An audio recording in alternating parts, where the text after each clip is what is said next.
In Colorado today, the suspect in last week's mass shooting in a Denver suburb appeared in court for the first time. James Holmes had what is called a first advisement this morning in county court. He sat with one of his court-appointed attorneys while a judge ordered him held without bond. Reporters in the courtroom say his lawyer shielded him from victims of the shooting and their relatives who had come for the hearing. He is not expected to be charged formally in the case until next week. The trial itself could be as much as a year away. Prosecutors say the man stormed into a midnight premiere of the new Batman movie last week in the city of Aurora. They say he came in with tear gas and guns and wearing enough protective gear that police reportedly almost mistook him for one of their own. Though officers arrived within 2 minutes, the gunman managed to kill 12 people and wound 58 others. He was armed, police say, with a pair of Glock handguns, a 12-gauge shotgun, and an AR-15 assault rifle. All of them appear to have been purchased legally. Law enforcement in Colorado say he had stockpiled bullets before the massacre. They said he had stored up 6,000 rounds, buying from ammunition suppliers online. The list includes 3,000 rounds for handguns, 3,000 rounds for the assault rifle, and 350 shells for the shotgun. Just like the guns used in Friday night's massacre, all these bullets were also purchased legally. For the victims, their family and friends, for Aurora and for the rest of the country, the shootings were stunning and traumatic and as horrible as an event can be. To know about it is to be frightened and be full of grief. To be human right now is to wish the survivors and the families and friends of the victims comfort and healing. But it is also to wonder whether we could have done anything at all to stop it, or whether there is something more we can do to stop the next madman who wants to do something like it. But since the mass shooting in Aurora, we've been told over and again that we must avoid politicizing what happened. And what that means is don't have that conversation. Don't talk about gun control. Now, we should be clear. When one of the first things that a particular set of politicians does after a national tragedy is to warn other political actors not to talk about a certain set of policies, that is almost by definition politicization. The argument against politics here is itself a political argument made by political actors who are laying a kind of political trap for those who would talk about gun control in the aftermath of Aurora. The basic threat is that if you talk about gun control, we will punish you. We will punish you politically by accusing you of politicizing a national tragedy, of seeking to profit from a horror. That is not just a political argument. It is, in fact, a political strategy, one that favors those who prefer the status quo to reform the nation's gun control laws.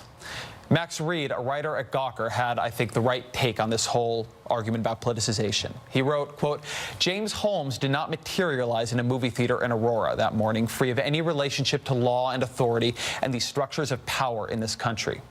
Nor did he exit those relationships and structures by murdering 12 people and injuring several dozen more. Before he entered the theater, he purchased guns, whether legally or illegally, under a framework of laws and regulations governed and negotiated by politics. In the parking lot outside, he was arrested by a police force whose salaries, equipment, tactics, and rights were shaped and determined by politics. You cannot politicize a tragedy because a tragedy is already political. When you talk about the tragedy, you're already talking about politics. But for all that, we must be careful when a specific tragedy or event leads to a broad national conversation. The thing about a horror like Aurora, the reason the whole country is talking about it and grieving over it is that it is unusual, it is rare, and as such, it is dangerous to generalize from it. So tonight on the Rachel Maddow Show, we're going to try and step back a moment. It'll be some time before we truly understand what happened in Colorado last week, if we ever do. But it is possible to understand broader facts about guns, about gun violence, and about gun control in the United States of America. And one thing we can say for sure, to begin, is that America is an unusually violent country. This chart comes from Kieran Healy, a sociologist at Duke University. The lines all bunched together at the bottom show the rate of deaths from assault in 23 developed nations, not including our own. That line way up there, above all the others, that line shows deaths from assault in the U.S. We are an extremely violent country, it's true. But look at this. We are not nearly so violent as we used to be. Our assault rate peaked in the late 1970s, and awful events like Aurora notwithstanding has been falling almost continuously ever since. Within America, the South is by far the most violent region. It has the most deaths from assault. Then comes the West, where the shootings happened last week, followed by the Midwest and then the Northeast. Thanks again to Kieran Healy for this chart. Also, gun ownership is on the decline. The percentage of American households that say they own a pistol or a shotgun is about half what it was 30 years ago, according to the General Social Survey. The numbers from Gallup polling also show a decline, although a smaller one. And the most recent numbers from Gallup, which aren't actually on this graph, have shown an uptick in gun ownership, although we don't yet know if that is a statistical blip or the beginning of a reversal in the trend. In states where gun ownership is relatively high, so it turns out is suicide. This map, which we made with data from the New England Journal of Medicine, compares the number of suicides by gun ownership rates. It's 4 times as high in states with a lot of firearms. Even when you factor in suicide by other means, by any means at all, states with a high rate of gun ownership still experience twice as many suicides. Gun ownership and suicide are, in the evidence, linked. And so are gun ownership and homicide. I don't actually have a graph for this one, but the Harvard Injury Control Research Center assessed the literature on guns and homicide and found that more guns tends to mean more murders. This holds true whether you're looking at different countries or different states within this country. And it remains true after you control for things like poverty and urbanization. As for the role of gun control laws, economist Richard Florida finds that in states with relatively strict gun laws, fewer people die from gunfire, like in the upper Midwest. States with relatively loose gun control, like Louisiana, have a higher rate of death from guns. Yet for all that, gun control is not popular, and it is getting even less popular. Gallup has been asking people whether they want stricter gun control laws since 1990. The number of people who favor them has fallen by a lot. The number calling for either looser laws or the status quo has nearly tripled, and in recent years has come to be larger than the number calling for stricter gun laws. So that is some of what we know about Americans and guns and violence. We are not as violent a nation as we once were, though we are violent. And gun ownership tracks with violence and suicide, and so do loose gun laws, which people say they prefer. For all that, we should be clear. There are no easy answers to what happened in Aurora. Not in why it happened, and not in how to stop it.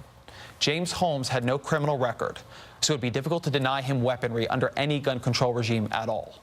He had a number of illegal explosives in his home, and so he could have turned to that method of murder if he wasn't capable of getting high-powered weaponry fast enough. We must be humble when thinking about what, in this particular case, could have been done. But we cannot be scared away from thinking about what, in the future, we might yet do. Joining us now is Michael Nutter, mayor of the great city of Philadelphia and a member of Mayors Against Illegal Guns. Mayor Nutter today announced a new partnership with the Department of Justice for the reduction of violent crime in Philadelphia. Mayor Nutter, thank you so much for joining me tonight. Thank you, Ezra. After the shooting in Colorado, you issued a statement that was equal parts condolences and a call for stricter gun safety laws. So did some other mayors, like Mayor Bloomberg. Can these two ideas go together? Can we have a discussion over gun control laws and over Aurora that is not disrespectful to the victims? Absolutely. And again, let me take a moment to just express my deepest condolences to the family members who lost loved ones in that carnage just a few days ago, and those who are injured and still recovering. We wish all of them a speedy recovery and hopefully a healing in Aurora. I've talked to the mayor out there, Mayor Hogan, as well as the nearby mayor, Mayor Hancock, and anything that we can do from Philadelphia or through the U.S. Conference of Mayors, certainly we extend ourselves and just continue to pray for people in that city and those who were killed and injured. I think we have to be able to be mature enough to have a legitimate, non-hysterical adult conversation about gun safety and violence prevention. This is not a conversation about taking someone's gun away. I'm a big supporter of the Second Amendment, but as I've said on numerous occasions, I also believe I have a First Amendment right not to be shot. Those two ideas are not in conflict with each other. With any right comes a significant amount of responsibility. Clearly, there's something wrong with that individual, but beyond that, we need systems in place to red flag, if you will, some of the things that we now know in the aftermath that apparently we didn't know just last Wednesday or Thursday. 6,000 rounds. The purchase of an assault rifle or weapon. For what reason would any individual, other than law enforcement or military, need such weaponry? Body armor. Again, those are things that law enforcement and military use. And so I think that this issue, we've seen Aurora, the shooting of a member of Congress, Representative Gifford, Columbine, Virginia Tech. The list goes on and on and on. Just over the last 10 to 20 years, we go through these situations, and much is talked about. We need some action. We need reasonable, rational gun safety regulations, procedures in place for violence prevention.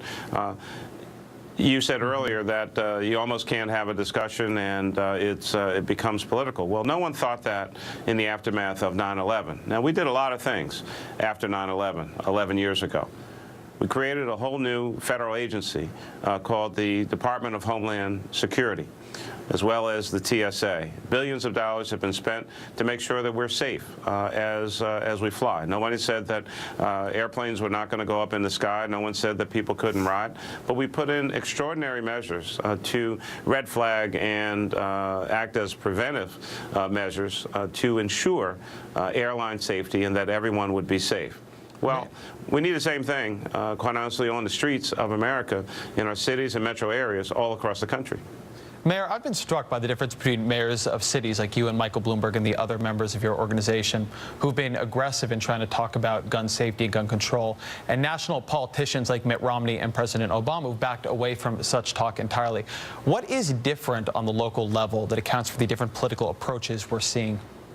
Well, I can't speak to, at the moment, either Mr. Romney or the president has spoken out, and I expect that he will do so again in the future at an appropriate time. I think for mayors like Mayor Bloomberg, he and Mayor Menino out of Boston are co-chairs of Mayors Against Illegal Guns. I see it myself. Every mayor is really on the front line when it comes to public safety issues. If someone is shot or killed in our cities, the public where we live expect us to do something.